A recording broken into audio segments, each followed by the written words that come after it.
Hello mga katoma. Dito po kami nag-stop over ngayon sa Minerva Special Buko Bibingka. Ayan.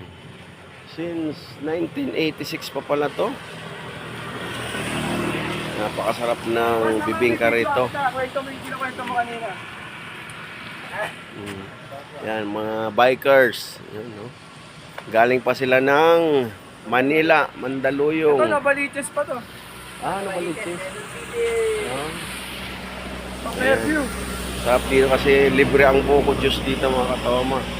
Ayan. Ayan dito yung bibingka, ang sarap mga katoma.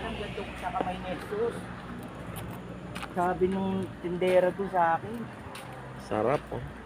Dino. Bibingka. Ano? Oh.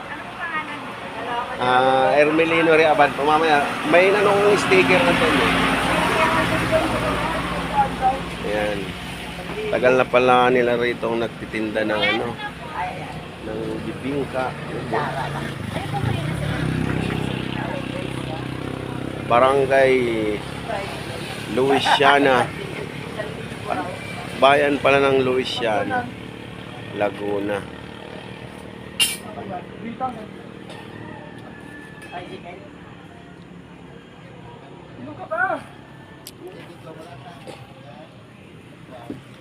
Malapit na kami sa Lukban, Quezon, sa kamay ni Jesus. Mga kalahating oras pa. Nag-stop over lang kasi ano ba, nagkape, minom ng buko juice. Ganda rito mga katoma. Napakaaliwalas ng panahon.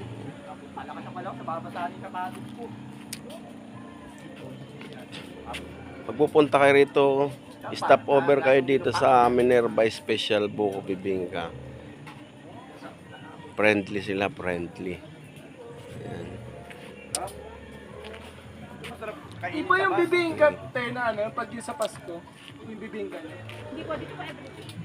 Hindi, yung sinasabi kong bibingka, pagkaparas ba yung bibingka niya? Yung... Wala po, isa lang po yung everyday niluto namin hanggang Pasko yun. Walang ibang katuliban ng ito. Sila sa atin yung bibingka ay walang kito. Oo, yung parang pinapay. Hindi po, wala po yun. Bigas at bigas naman ang itlog. Kahit po December yun din, wala po kami itlog na maalat or whatever. Ay, hindi hinahaluan ng itlog na maalat? Hindi po. Dito po kasi ay sumikat ay yung cheese at margarine tapos buko at saka yung buko.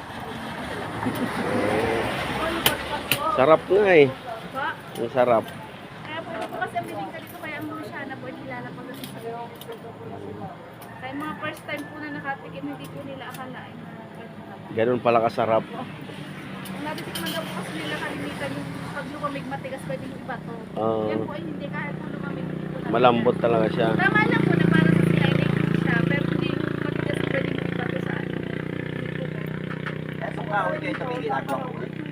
Pwede rin po pero yung Ayan, sa Minerva Special Buko. Muli mga katoma, babush.